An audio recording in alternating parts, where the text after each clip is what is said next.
Hey there everyone, here's some of what's heading your way tonight. Your news at 9. The historic Olivia building in Joplin caught on fire last night. We'll have updated details from officials as well as a look back at its history. I'm Caitlin Shive, that's coming up. Healthcare workers struggle to keep up with an influx of COVID-19 cases in rural southeast Kansas. I'm Zach Dodge with the story. President-elect Biden rolls out his health team and priorities for the first 100 days as President Trump hosts a vaccine summit at the White House. I'm Lauren Blanchard. I'll have more on what they had to say coming up. Doug Eddy is weather tonight. Jacob Leonard has sports. This is KOAM News at 9 on Fox 14. The 4 states' most watched news starts now. Thank you for joining us tonight. I'm Jordan Abbey. The historic Olivia apartment building in downtown Joplin was damaged by fire last night. The fire was contained to the 5th floor of the building. Thankfully, there were no injuries, but the building did suffer extensive fire and water damage. An investigation is still ongoing. Tonight's KOM's Caitlin Shive shares more details from officials and gives us a look back at the history of the building. The Olivia apartment building has sat at 320 South Moffett in Joplin since February of 1906. And Anton Bendelari was the person that had this vision that he thought that there needed to be some places to stay and close to the commercial center. And so a sophisticated apartment house came to mind, and he spent $150,000, which is a tremendous amount of money, to build this magnificent structure. And he hired Austin Allen, a local Joplin architect, to design it. The building was listed on the National Register of Historic Places in 2008. The designations are revered and are very special. And we also have districts, and in fact it's in the great community of Murfreesburg, the Murfreesburg district. These original Austin Allen photographs came into the hands of Brad Belk with the Joplin Historic Society only a couple of weeks ago. They're extraordinary because, to my knowledge, I had never run across anything to see what the building actually looked like in its first days of opening up. But just as a new look into the building's history emerges, community members witnessed part of the beloved structure burn Monday night. On Monday night, we were dispatched to 320 South Moffett for a report of fire on a roof. Our crews arrived, very familiar with the building, it being the Olivia Apartments. We found a 5-story, we knew it was a vacant apartment complex with heavy fire showing on the 5th floor, and it was through the roof. Firefighters were able to contain the fire to the 5th floor and put out the flames by 1 in the morning. The fire is still under investigation. Electric was connected to the building at the time of the fire, but a cause is unknown for now as crews have been unable to reach where it could have started due to extensive damage. It's heartbreaking. We had really been actively working on that property specifically with our endangered properties program this year and thought we had made a lot of great strides and that things were moving forward for it. The Downtown Joplin Alliance has been working with developers to potentially restore the building into senior housing, but the future of that plan is now unknown. They're not necessarily out. They're not sure at this point. Obviously some assessment's going to have to be done. The Olivia was also listed on Missouri's 2020 list of places in peril, something more true now than ever. That's exactly what places of peril is this building is endangered. In Joplin, Caitlin Shive, KOAM News. The building also has water damage to the lower levels of the building. Again, there were no injuries reported. Joplin police arrest a man they say assaulted a woman on the Frisco Trail. Back on Saturday, officers responded to the area of Euclid and North St. Louis. A woman told officers that a man on the Frisco Trail attacked her, held a knife to her throat, and demanded he follow her. Police say the victim told the man that the man ran away when she told him that her husband was coming. Authorities say the suspect, 36-year-old Aaron Eldridge, was spotted again yesterday by the alleged survivor, and police arrested him on active warrants. The JPD says they've submitted charges for the crime of second-degree assault against Aldrich. Pittsburgh police arrest a suspect in a burglary at Horton's Pizza Plus. Authorities say a Horton's employee arrived at work Monday morning and found a brick had been thrown through the front glass of the business and that some property had been stolen. After investigating, police arrested 26-year-old Austin Fenimore of Pittsburgh. Fenimore is charged with burglary, criminal damage to property, and theft of property. Oklahoma Highway Patrol is now asking for the assistance of any witnesses to a crash that happened about 7:45 Monday morning on State Highway 10, around 1.6 miles northeast of Wyandotte. Officials say 20-year-old Alexis Crawford of Wyandotte swerved while trying to avoid a truck turning in the other lane and hit another vehicle. Crawford was pronounced dead at the scene. The driver and passengers of the other vehicle involved had only minor injuries. Communities in rural Kansas are being hit hard by the pandemic as the coronavirus spreads across the state, and that's putting a strain on their already short-staffed health departments and hospitals. KOAM's Zach Dodge has what the situation looks specifically in Wilson County.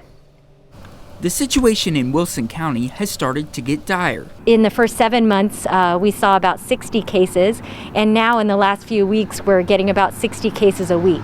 The county has now exceeded 400 total positive cases, with 30 of them coming over the weekend and 12 new cases just this morning. We were behind from yesterday because we got so many cases yesterday, so been a fun morning around here so far. Health Department Director Destiny Wheeler explains they've shifted almost all of their resources to the pandemic, working tirelessly to do contact tracing as cases come in and check up on those under isolation. But with only a handful of contact tracers, keeping up is a challenge. I don't think we are keeping up. We're doing the best that we can. We're seeing, 20, 25 in a day, and then, it'll slack off to 10 or 12 in a day, and then go back up from there. And the struggles extend beyond the health department. The main hospital in town is a critical access care hospital, meaning it only has 25 beds and no real way to take care of a COVID patient who needs intensive care. That's scary because if you have to call multiple places and it takes hours to transfer out a patient who can't breathe well, we get nervous, the family gets nervous, the patient is not in the place where they need to be. County Health Officer Jennifer McKinney explains the County Commission recently put a mask mandate into place and hopes that it will make a difference. But that will only happen if residents choose to do what they can to flatten the curve and make sure no more of their neighbors lose their lives to the disease. I grew up here, and I do worry when I know that somebody is tested positive for COVID. They might do just fine, but I also know that we see people take a turn for the worse really quickly, and I worry with every single patient that gets sick that might happen, and I want to be sure that we're able to take care of them. In Wilson County, Zach Dodge, KOAM News. There's been 177,000 COVID-19 cases in total in Kansas and close to 2,000 deaths. The Neosho County, Kansas Health Department is reporting 2 more coronavirus-related deaths. That brings Neosho County's death toll to 3. The Joplin Health Department also reports 2 deaths. Both patients were men aged 75 and 85. Joplin's death toll now stands at 70. Newton County Health Department in Missouri reports 3 deaths, bringing their total to 55. Those patients were all men, 2 in their 80s, 1 in his 40s. The Jasper County, Missouri Health Department is reporting 3 deaths. Those patients were a man in his 70s, a woman in her 80s, also a woman in her 40s. This brings Jasper County's total death toll to 86 now. President-elect Joe Biden further introduced those who will help fill out his administration. Today, he focused on his health team, and some of those names are very familiar. This as President Trump hosted an event at the White House where he talked about the coronavirus vaccine and its upcoming rollout. Fox News correspondent Lauren Blanchard has all the details from Washington. Masking, vaccinations, opening schools. These are the 3 key goals for my first 100 days. President-elect Joe Biden not only named those he's tapping to lead his health team, but he also laid out his 3 health priorities. He'll sign an order requiring masks as much as federally possible. He'll open as many schools as able with educators high on the list for the vaccine and get 100 million doses of the COVID-19 vaccine into 100 million arms in 100 days. Developing a vaccine is only one Herculean task. Distributing it is another Herculean task. For Health and Human Services, Biden nominated California Attorney General Javier Becerra. I am honored and excited to join your team. Dr. Anthony Fauci will continue to advise the president-elect. He'll tell me what I need to know, not what I want to know. For Director of the Centers for Disease Control, Dr. Rochelle Walensky, and Dr. Vivek Murthy to again serve as the Surgeon General. They're going to be ready on day 1 to spare not a single effort to get this pandemic under control.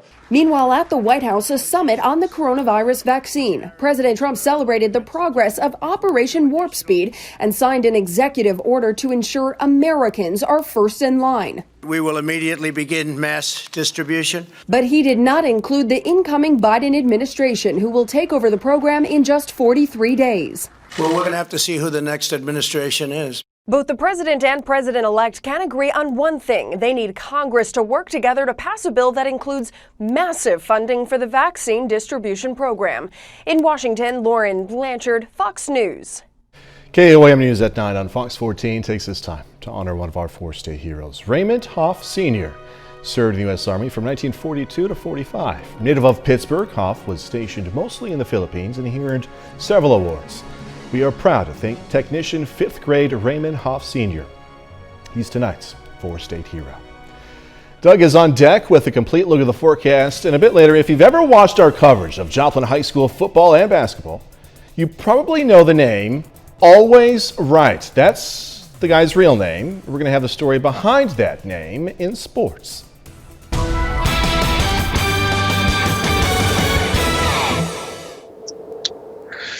Well, it definitely turned out to be a good day once again for us today. Temperatures fantastic as we warmed mainly into the upper 50s across the region, which is pretty good for this time of the year. Our average high is only into the upper 40s. Great shot. This is Indigo Sky Casino and Resort, Seneca, Missouri.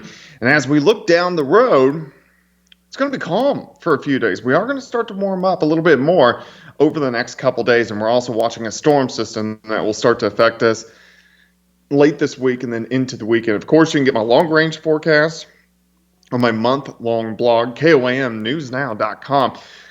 Cooling off, 41, southerly winds 5 to 10, humidity is at about 70%, and we've had some clouds that have been kind of drifting through. They've broken up over the past couple hours, so now we have pretty much clear skies, and I think we'll have pretty much clear skies as we work through the rest of the overnight hours for us tonight. So let's go out to the west. You can see that spin right off the coast of California, just to the southwest of Los Angeles, and that is our next storm system. It's just been kind of hanging out there for a couple days. It's waiting for a system in the Pacific Northwest in the Gulf of Alaska to kind of kick down and kick that guy out, which it will do later on this week. We're under a nice big ridge for the next couple days, meaning nice weather. Then finally that system will start to kick out. This is going to be Friday into Saturday. Could give us a little rain over to snow, so we're going to be watching that closely, and we're going to break that down here shortly. Kind of chilly tonight, upper 30s for overnight lows. We're not going to drop off too much more, but a great warm-up tomorrow. I think we're going to go mid to upper 60s. We'll start at 38, 62 by noon, and then a high temp right around 68, south winds at 5 to 10. So tomorrow is going to be fantastic.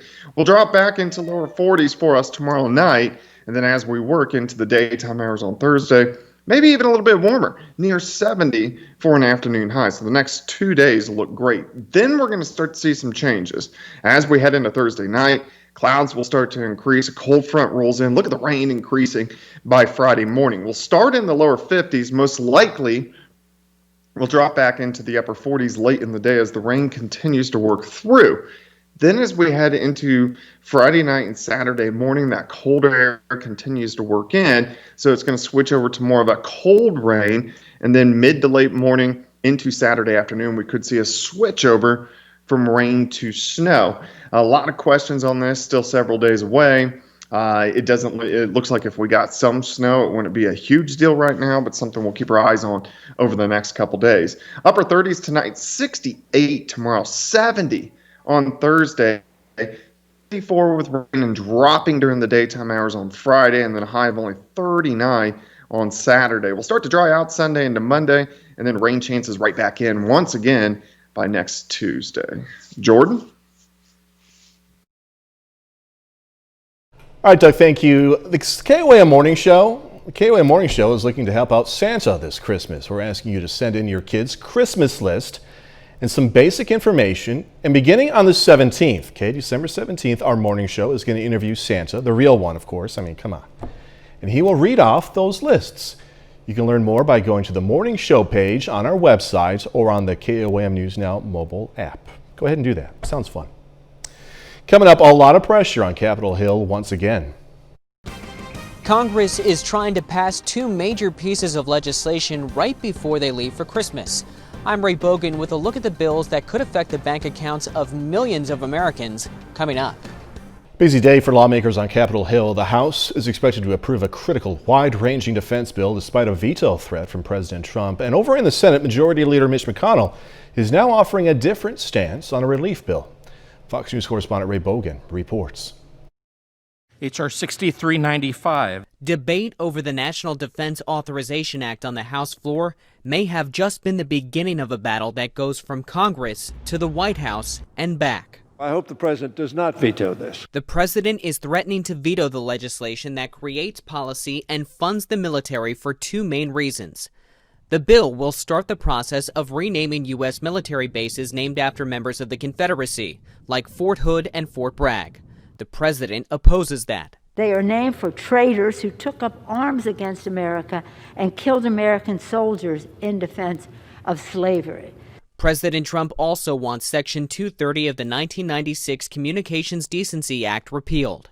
That provision shields tech companies from liability in lawsuits. To override a presidential veto, the House and Senate need 2/3 of members to vote in favor. They appear to have the numbers, as the bill has strong bipartisan support.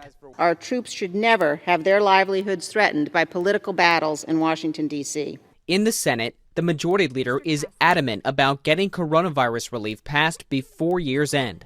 There's a bipartisan $908 billion proposal, but lawmakers have not finalized a deal. We can't leave without doing a COVID bill. The country needs it. The two biggest disagreements are funding for state and local governments and liability protections for businesses. Republicans suggest putting differences aside and passing a bill without either. Ray Bogan, Fox News. Just ahead, something new happening in the Olympics. Breakdancing is coming to the Olympic stage. I'm Jackie Ibanez with more on how the style of dance became an Olympic sport. Straight ahead. So we missed out on watching the Olympics this year. That's because there was nothing to watch, right? There are no Olympics. But the International Olympic Committee is making some big changes for the games to come, starting with a new lineup of events. Fox News correspondent Jackie Ibanez tells us the latest sports to step into the Olympic arena. It's a breakdancing breakthrough. On Monday, the International Olympic Committee unveiled the sports program for the 2024 Summer Games in Paris, dubbing breaking as an official Olympic sport. Over the past decade, breakdancing has gained international attention, not just as a style of dance, but as a competitive sport. The event will feature one-on-one battles and will be officially called breaking, a nod to its 1970s roots in the Bronx. It's such a raw art form, and I think it can resonate with a lot of people because hip-hop culture resonates with a lot of people. Hip-hop music resonates with a lot of people. The announcement comes after the success of the sport at the Youth Olympic Games in Argentina in 2018, as the Olympics tries to attract a younger audience. We're going to give the Olympics the shot in the arm that it needs to bring up its viewership. I mean, let's keep it real.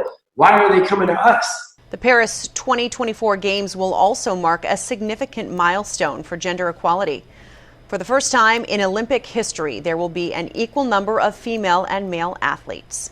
Following on from the gender equality already achieved for Tokyo 2020, which will have about 49% female participation, but with Paris, we are doing the last step to full gender equality with 50% male and 50% female athletes participating. And if you're wondering, breaking isn't the only new sport coming to the global stage. Skateboarding, sport climbing, and surfing will make their Olympic debuts at the Tokyo Games next year.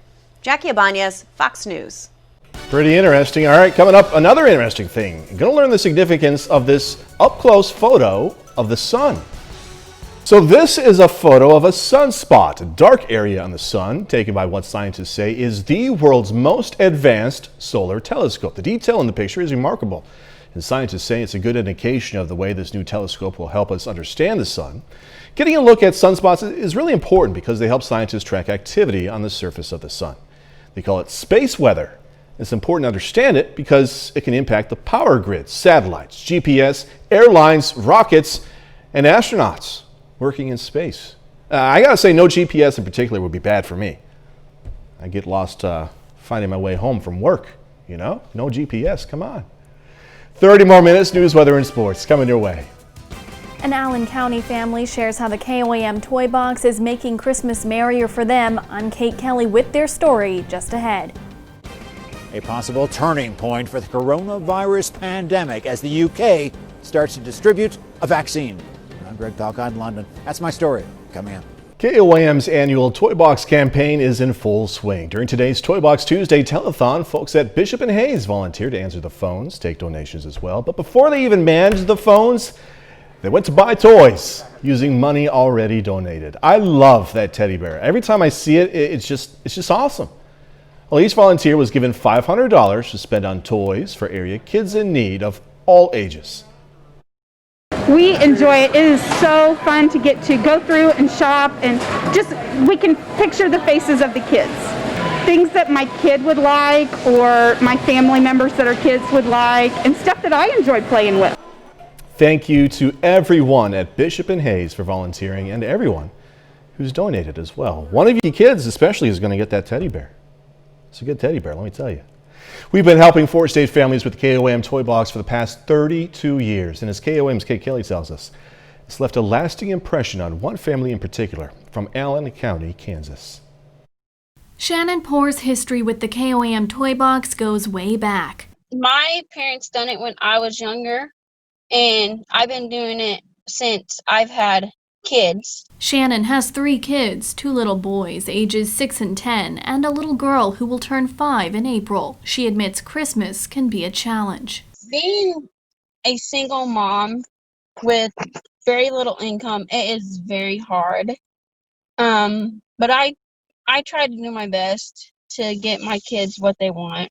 That's where the KOAM Toy Box comes into play, partnering with distributors like the Iola First Baptist Church and Police Department. Shannon says the outpouring of love and support from the community is heartwarming. When I got the call saying that they'd adopted my kids, I was excited that, our local police department done it, but it also brought tears to my eyes knowing that someone that we knew and the people that help us adopted my kids. Shannon says she's grateful for the help she gets putting presents under the tree for her 3 little ones. So many families depend on your donations. If it wasn't for them, then a lot of us wouldn't even have a Christmas for our kids. Making Christmas merrier in Iola, Kansas, Kate Kelly, KOAM News.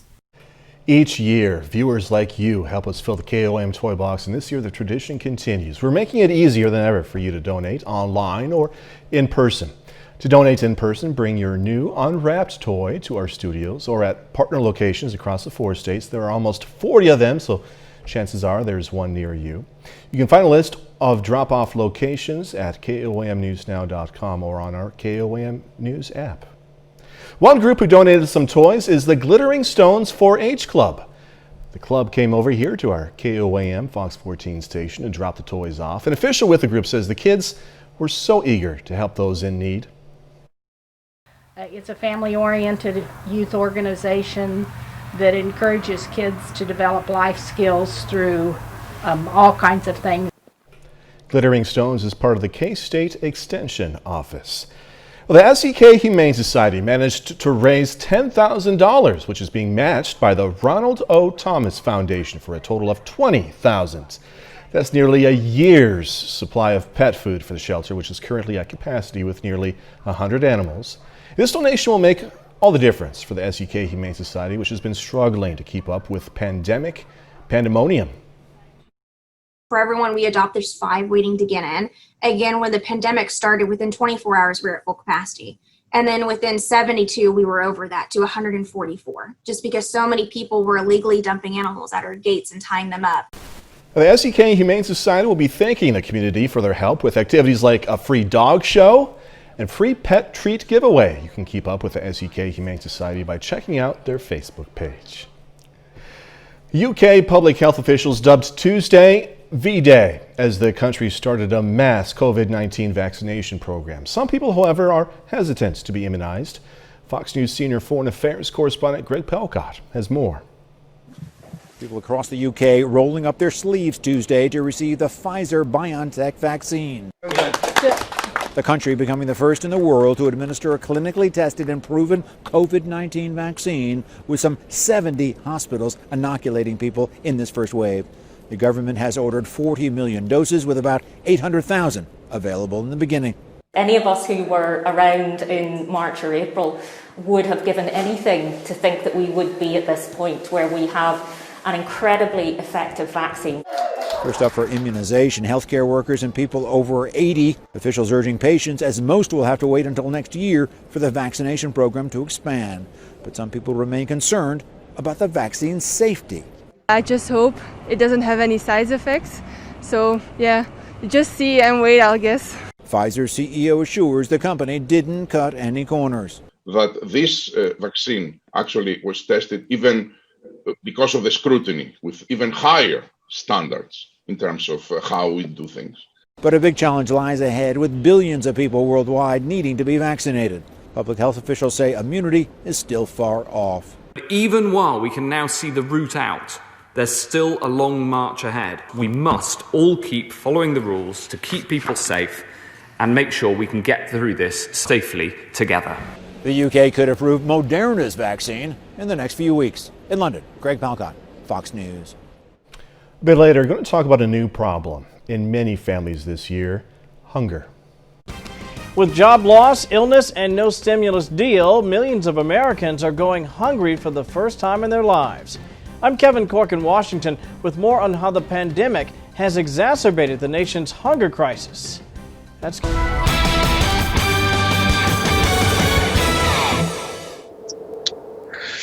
Well, it definitely turned out to be a good day once again for us today. Temperatures fantastic as we warmed mainly into the upper 50s across the region, which is pretty good for this time of the year. Our average high is only into the upper 40s. Great shot. This is Indigo Sky Casino and Resort, Seneca, Missouri. And as we look down the road, it's going to be calm for a few days. We are going to start to warm up a little bit more over the next couple days, and we're also watching a storm system that will start to affect us late this week and then into the weekend. Of course, you can get my long-range forecast on my month-long blog, KOAMnewsnow.com. Cooling off, 41, southerly winds 5 to 10, humidity is at about 70%. And we've had some clouds that have been kind of drifting through. They've broken up over the past couple hours. So now we have pretty much clear skies. And I think we'll have pretty much clear skies as we work through the rest of the overnight hours for us tonight. So let's go out to the west. You can see that spin right off the coast of California, just to the southwest of Los Angeles. And that is our next storm system. It's just been kind of hanging out there for a couple days. It's waiting for a system in the Pacific Northwest in the Gulf of Alaska to kind of kick down and kick that guy out, which it will do later on this week. We're under a nice big ridge for the next couple days, meaning nice weather. Then finally that system will start to kick out. This is going to be Friday into Saturday. Could give us a little rain over to snow, so we're going to be watching that closely, and we're going to break that down here shortly. Kind of chilly tonight, upper 30s for overnight lows. We're not going to drop off too much more, but a great warm-up tomorrow. I think we're going to go mid to upper 60s. We'll start at 38, 62 by noon, and then a high temp right around 68, south winds at 5 to 10. So tomorrow is going to be fantastic. We'll drop back into lower 40s for us tomorrow night, and then as we work into the daytime hours on Thursday, maybe even a little bit warmer, near 70 for an afternoon high. So the next 2 days look great. Then we're going to start to see some changes. As we head into Thursday night, clouds will start to increase. A cold front rolls in. Look at the rain increasing by Friday morning. We'll start in the lower 50s. Most likely, we'll drop back into the upper 40s late in the day as the rain continues to work through. Then as we head into Friday night and Saturday morning, that colder air continues to work in. So it's going to switch over to more of a cold rain. And then mid to late morning into Saturday afternoon, we could see a switch over from rain to snow. A lot of questions on this, still several days away. It looks like if we got some snow, it wouldn't be a huge deal right now, but something we'll keep our eyes on over the next couple days. Upper 30s tonight, 68 tomorrow, 70 on Thursday, 54 with rain and dropping during the daytime hours on Friday, and then a high of only 39 on Saturday. We'll start to dry out Sunday into Monday, and then rain chances right back in once again by next Tuesday. Jordan? Doug, thank you again. Coming up in sports, Webb City looking to start their season off on the right foot against Lamar. Plus, gonna have the story behind the name, the legend of Joplin football and basketball standout, Always Right.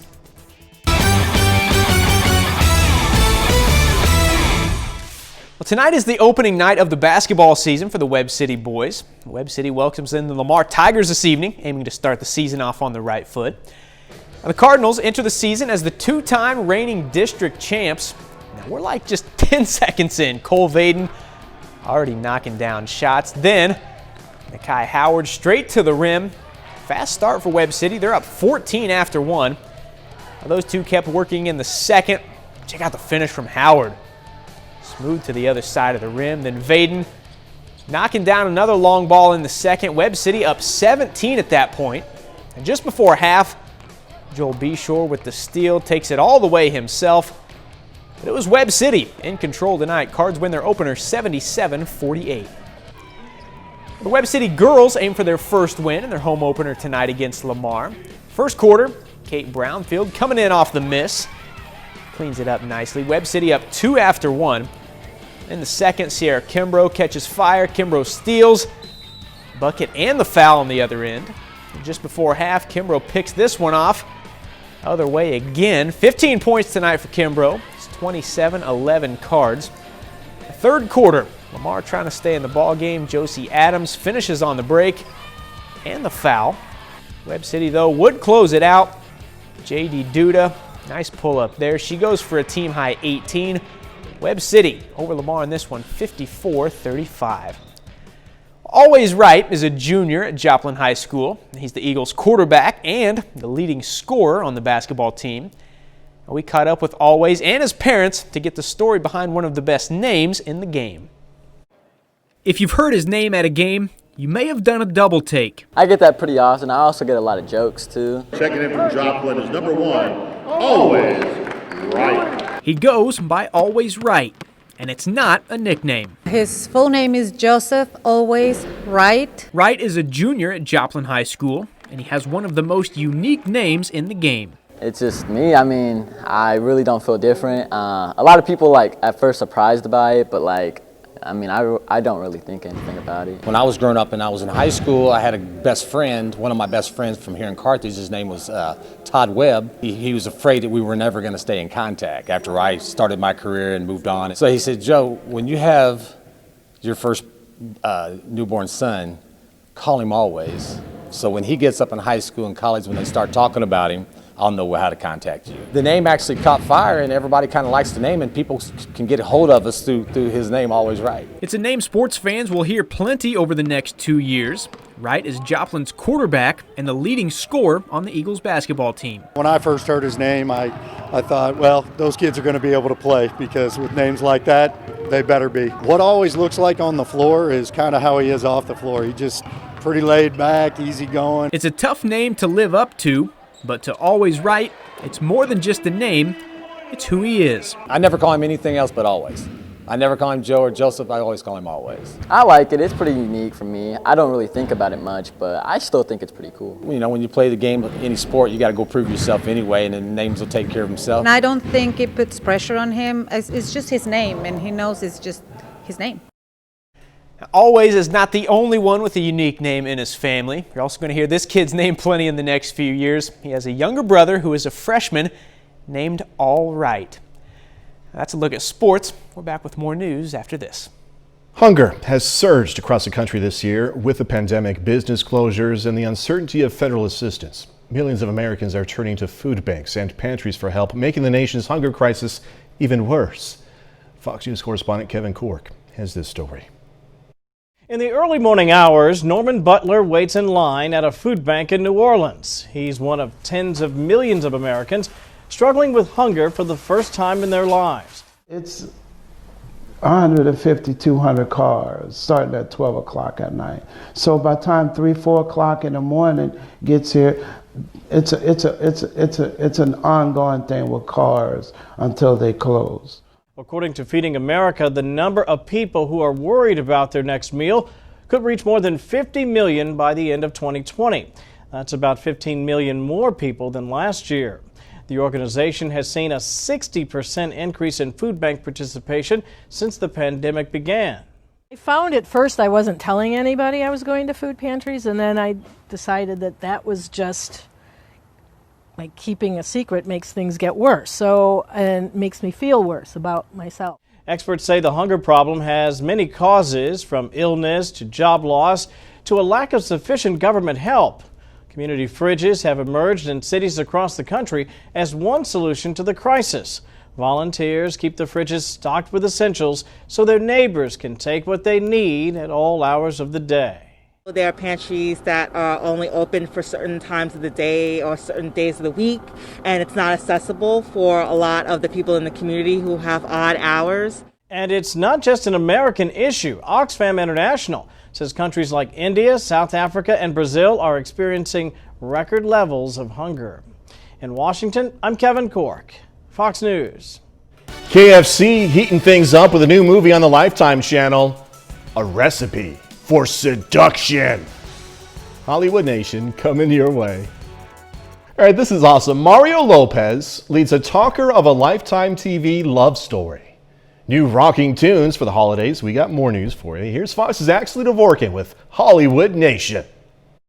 We're making history here. Alien joins the comics universe, Bon Jovi rocks out new holiday tunes, and Lifetime cooks up quite a romance in the Hollywood Nation. Arlen claims to have some secret recipe. Mario Lopez is heating things up as KFC's Colonel Sanders in the Lifetime holiday romance mini-movie, A Recipe for Seduction. It's a whirlwind love story about a young chef with a secret fried chicken recipe who disrupts a woman's plan to marry her heiress daughter to a hand-picked suitor. The film, presented by Kentucky Fried Chicken, debuts December 13th. John Bon Jovi gets into the holiday spirit with the new EP, A John Bon Jovi Christmas, with seasonal tracks Christmas All Over Again, Fairy Tale of New York, and If I Get Home on Christmas Day. The tunes are available for all. The music videos were made exclusive first for members of the JBJ Experience fan club. And the first Marvel comic iteration of the Alien franchise, Alien #1, will debut in March. The all-new sci-fi comics are set in the world of the movies, which began with Ridley Scott's 1979 film, and will feature both new and classic characters. Ashley Dvorkin, Fox News. All he had to do was give up the secret recipe for the chicken. All the problems would have been solved. But then you wouldn't have a movie on Lifetime, right? That's our time for tonight. Thanks for joining us. Going to leave you with a holiday lights competition going on in Neosho, Missouri. Flower Box City, Christmas Light City for now anyway. Hey, be safe. Do this all again tomorrow. See you then.